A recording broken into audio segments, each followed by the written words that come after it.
इस देश की एक नहीं दो दो अदालतें अब ये कह रही हैं कि विजय शाह मध्य प्रदेश की बीजेपी सरकार के एक मंत्री के जो बयान थे कर्नल सोफिया कुरैशी पर, जिसमें उन्होंने आतंकी की बहन बताया उनको, वो शर्मनाक हैं। सोचिए, एक नहीं दो दो अदालत को यह बात याद दिलानी पड़ रही है विजय शाह को और उनकी राजनीतिक दल को। पहले मध्य प्रदेश में एक हाई कोर्ट के बेंच ने यह बात बोली, यह बताया कि आप एफआईआर दर्ज कीजिए, और सरकार जैसे कि उसने बहुत महान काम किया हो, यह कहा कि कोर्ट के आदेश के अनुसार हमने ये एफआईआर कर ली है। बाद में वही कोर्ट बता रहा था कि आपने एफआईआर बहुत हल्के ढंग से की है, ढंग से एफआईआर दर्ज कीजिए।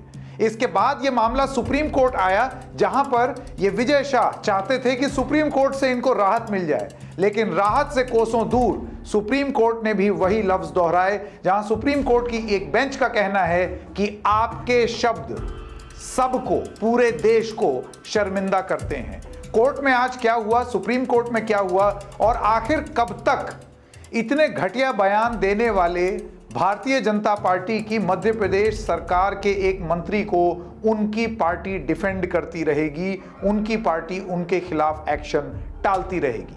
नमस्कार, मेरा नाम है संकेत उपाध्याय और आप देख रहे हैं इशारों में। तो सबसे पहले आपको ये बता दूं, हिस्ट्री तो आप जानते ही हैं, आज क्या हुआ आपको वो बता दें। दरअसल सुप्रीम कोर्ट मंडे में यानी कि आज एक अर्जी आई उनके सामने। ये बहुत दिनों से विजय शाह जो कंट्रोवर्शियल मंत्री हैं वो चाह रहे थे कि उनकी अर्जी आ जाए, तो आज वो आई।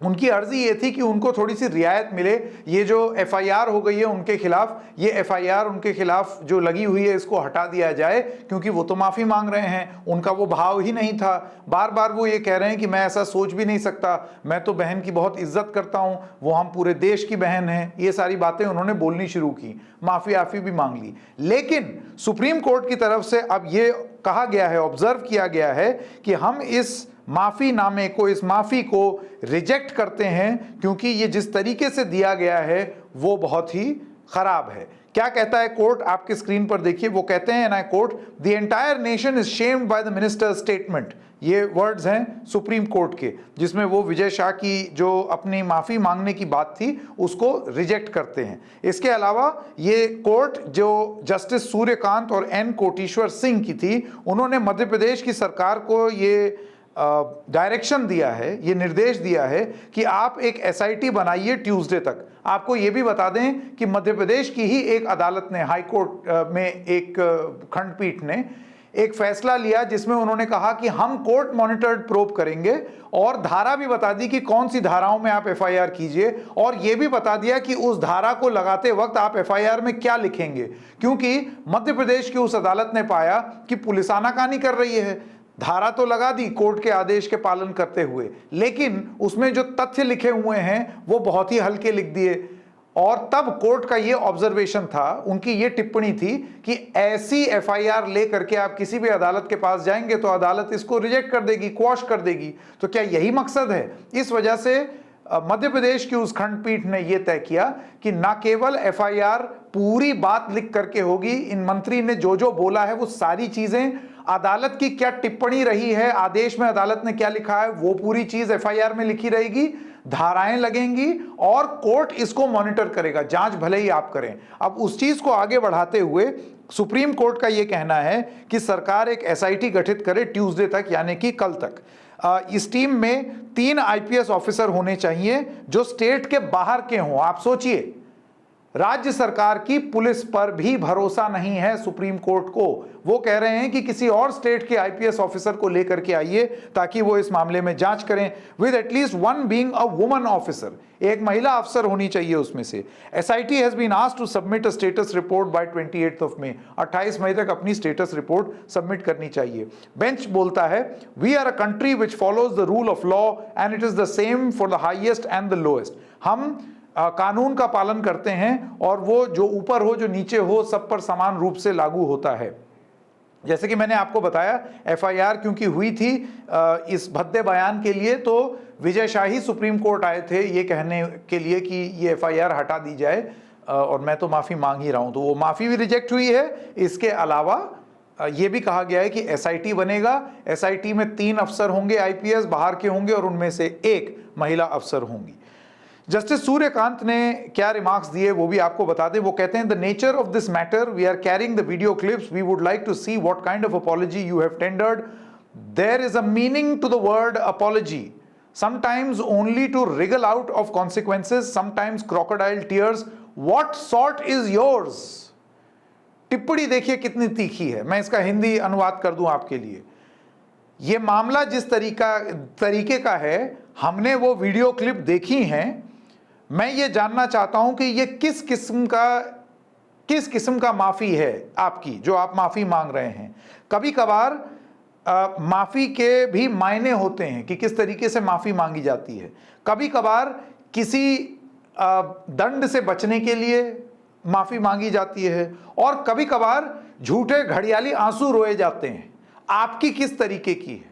अब आप सोचिए, इस देश की सर्वोच्चतम अदालत भी ये जान रहा है कि कौन घड़ियाली आंसू रो रहा है और कौन जो परिणाम होने जा रहा है इस बयान का, उससे बचने के लिए माफी मांग रहा है। तो इनकी माफी कौन सी है? ऐसे में माफी दे भी जानी चाहिए या नहीं, या फिर कानून अपना काम करे जिस तरीके से कानून काम करता है। हमने तमाम मामले देखे हैं अभी ही ऑपरेशन सिंदूर के बाद, जैसे कि अशोका यूनिवर्सिटी के एसोसिएट प्रोफेसर गिरफ्तार हो गए अपने बयान को लेकर के हुए। अब बयान सही था नहीं था उस पर आप और हमारा मत विभाजन हो सकता है, लेकिन क्या उसके चलते आप गिरफ्तार हो जाएंगे? लेकिन वहां तो बहुत तेजी से गिरफ्तार कर दिया। यहां पर अभी इन्वेस्टिगेशन होगी और 4 राउंड बातचीत होगी और माफी की सिंसेरिटी देखी जाएगी। यहां तो वो तीव्र गति नहीं दिखी, यहां तो वो विद्युतपन नहीं दिखा कि बिल्कुल एकदम इलेक्ट्रीफाइंग स्पीड से आप जाकर के गिरफ्तार कर लें कुंवर विजय शाह को। वो तो नहीं हो रहा है। और अब अदालत भी कह रही है।